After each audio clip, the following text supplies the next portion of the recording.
Hello everyone, Vita's A30 here, back with another How to Play. Today we're looking at how to play an older game called Gotcha, which is a bluffing game, and it's by Fundex. This is an older game, came out in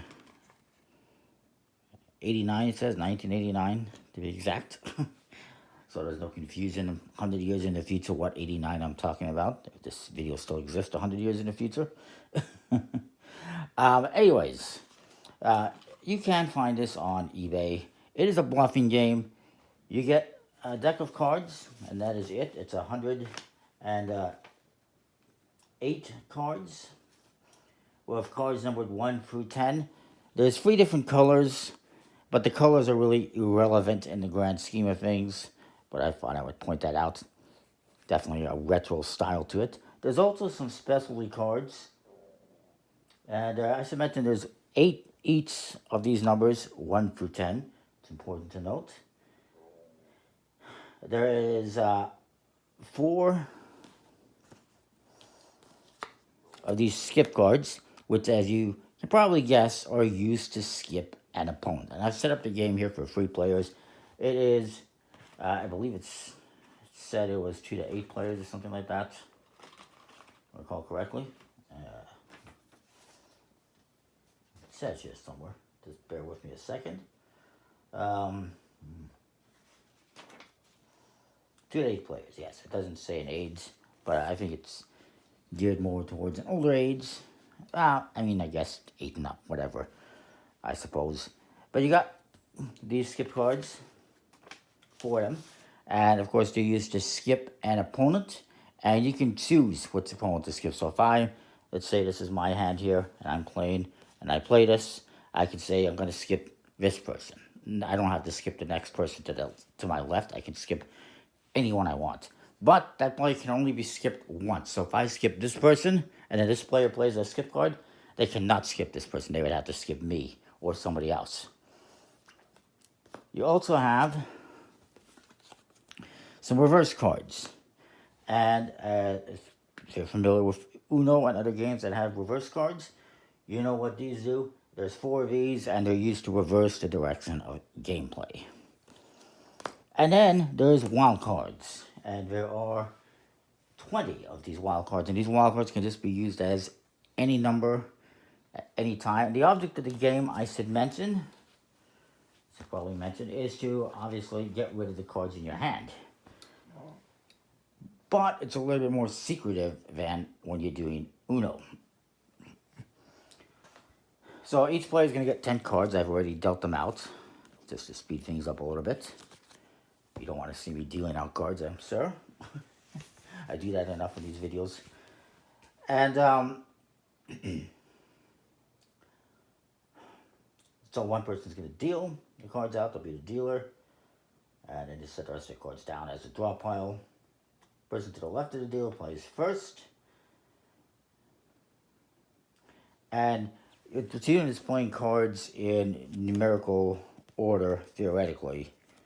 So, theoretically, I should be playing cards that are, and they're called ranks, rank 1, rank 2. I should be playing cards that are rank 1. I don't have any rank 1s.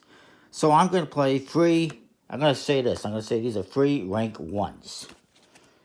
And then the next player is going to go.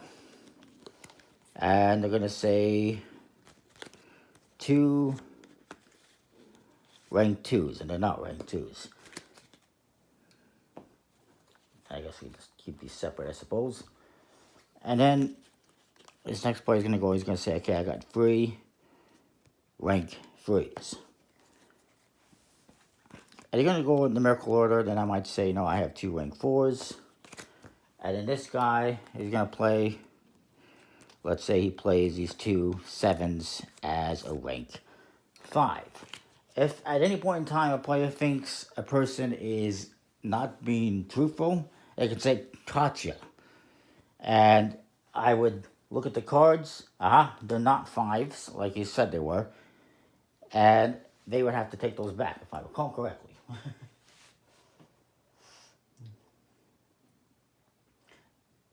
And Yeah, so if you challenge, you say Katya.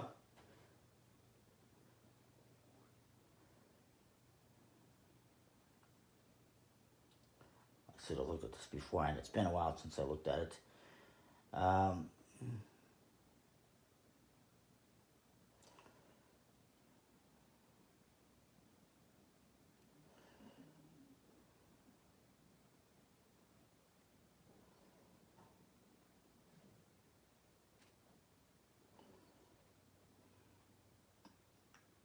so yes, I said Katya because they said these are two rank fives, and I didn't think that was correct. So I get to see them. I am correct and not, so they get to take these back. If they played two cards, so they must also draw two cards as a penalty. And then the next person's going to go, and they're going to say, I got two rank fives or sixes. I'm not sure if they have to say the same rank or not. And then, I could say, okay, two rank sevens. And you keep going around until somebody has played out all of the cards in their hand. Now, as far as reverses and skips are concerned, this person has a reverse. Uh,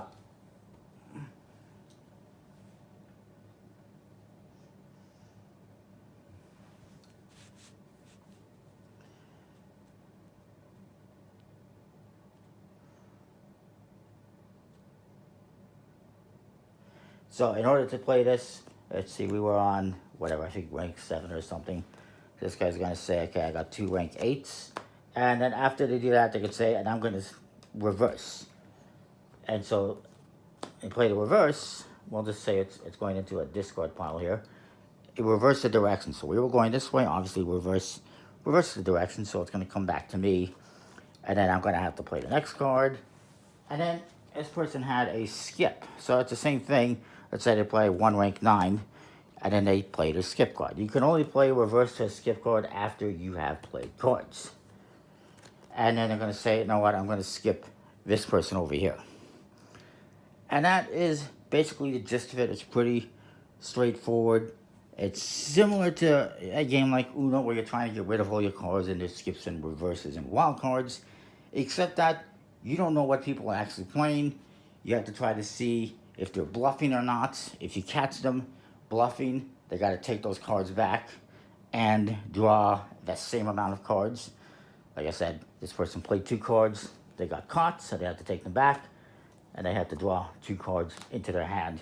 If they had played free, they would have had to draw free. So there's a little bit of a risk to playing cards that are not legal, because if you get busted and you play four cards, then you're going to have to draw four cards. So you have to be careful. I would recommend, if you don't have the right rank, perhaps play just one card. That way if you get busted, you're only drawing one card. Just a little hint, a little strategy, I suppose. If more than one person calls Katya at the same time, whoever is nearest the player, going to direction of play, is the official challenger.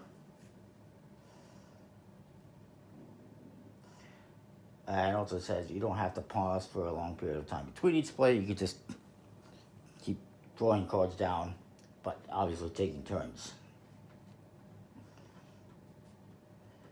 Once a person, of course, has, this guy played some cards, and, we're not sure if he did correctly or not. If this person all of a sudden plays a card, then I can no longer challenge this person because they've already gone, obviously. And,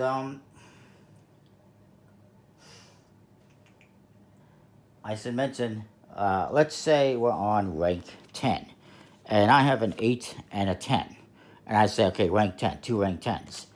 If somebody says Katya, I'll still get penalized because only one of the cards is correct and not both of them. But you can try to, get rid of as many cards as possible by doing that, even if you don't have all the same cards.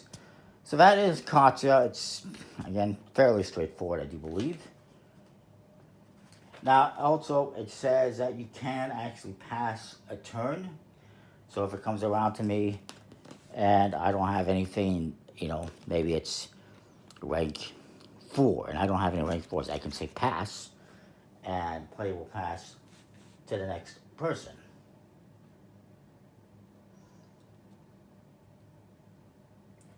And then the next person would have to play the rank 4. So that's how that works. But you should only pass if you only have specialty cards like skips and reverses, because you can't play a skip or reverse if you can't play anything else, or if you don't have that proper rank. Also, you're only allowed to pass 3 times per deal. So in this round, you'd only be able to pass 3 times.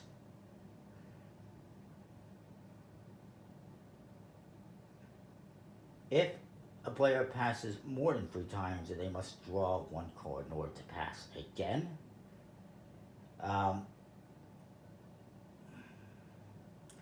it doesn't say anything about, if you can't play, draw a card. Just to be clear, I didn't see anything on that. And,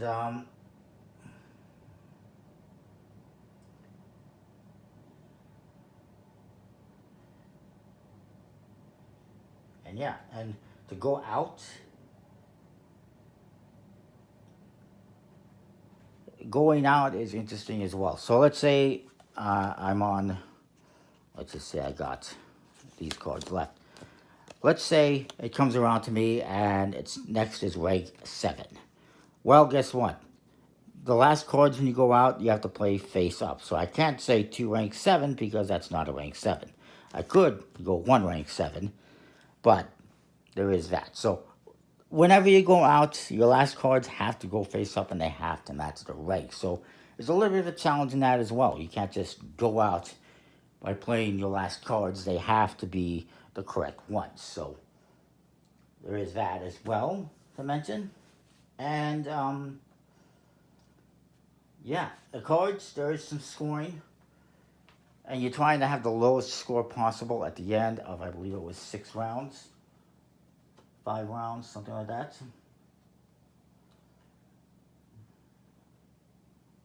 5 hands. After 5 hands, you want to have the lowest score. Scoring is as follows. Cards numbered 1 through 10. Any number card is worth 5 points. Reverse cards are 10 points. Skip cards are 20 points. Wild cards are 25 points.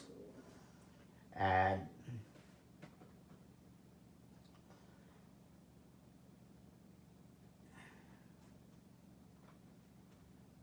I guess what happens is when somebody goes out, whatever cards you have left in your hand, you're going to score up 5, 10, 15, 20, another 50, that's 70. Yikes.